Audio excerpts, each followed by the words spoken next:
For more than a decade, northeastern Syria has been governed by the Kurdish-led Syrian Democratic Forces, a powerful military and political entity backed by the United States.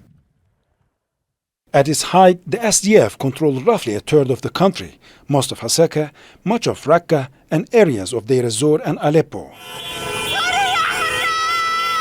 But the map has shifted since December 2024, when the Assad government collapsed and local power balances changed. The SDF lost Manbij and Tel Rifat to Turkish-backed forces after Ankara launched a coordinated offensive it called Operation Dawn of Freedom. In Deir ez-Zor, the SDF briefly entered the city after Assad's forces withdrew, but left days later amid local protest. But the core of the northeast remains under SDF administration, a region holding most of Syria's oil and gas and a large share of its wheat production. In March this year, the SDF and Syria's transitional government signed a US-backed agreement to eventually fold the SDF into a new national army. But implementation is slow and fragile. The SDF wants to preserve a degree of self-governance, its own command structure, and cultural rights for Kurds. The transitional government in Damascus says all Syrian territory must return under a single chain of command. While the Syrian civil war is over, the regional chessboard is still active.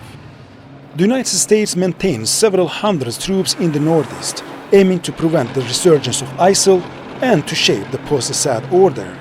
But the largest external pressure comes from Turkey. Ankara views the SDF and especially its backbone, the YPG, as an extension of the PKK, which it considers a terrorist organization.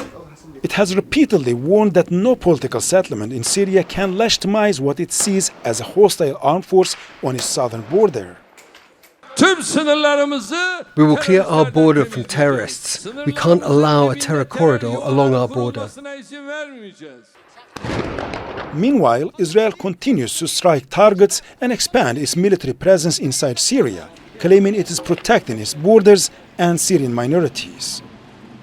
For President Ahmed al-Sharaa, the task is delicate, restoring state authority without reopening old wars. His visit to Washington is expected to focus on security guarantees, reconstruction frameworks, and the final terms of Kurdish integration. If the integration fails, Syria risks sliding back into fragmentation. Al-Sharaa's Washington trip is a test of whether Syria's new leadership can secure international guarantees while navigating the demands of powerful neighbors and fears of renewed fragmentation inside the country. Many believe the path to restoring sovereignty runs through negotiations not only at home, but across Ankara, Washington, Tel Aviv, and beyond. Resul, Serdar, Al Jazeera. Don't miss out. Get the full picture. Subscribe to Al Jazeera for reliable news, expert insight. Like, share, stay ahead.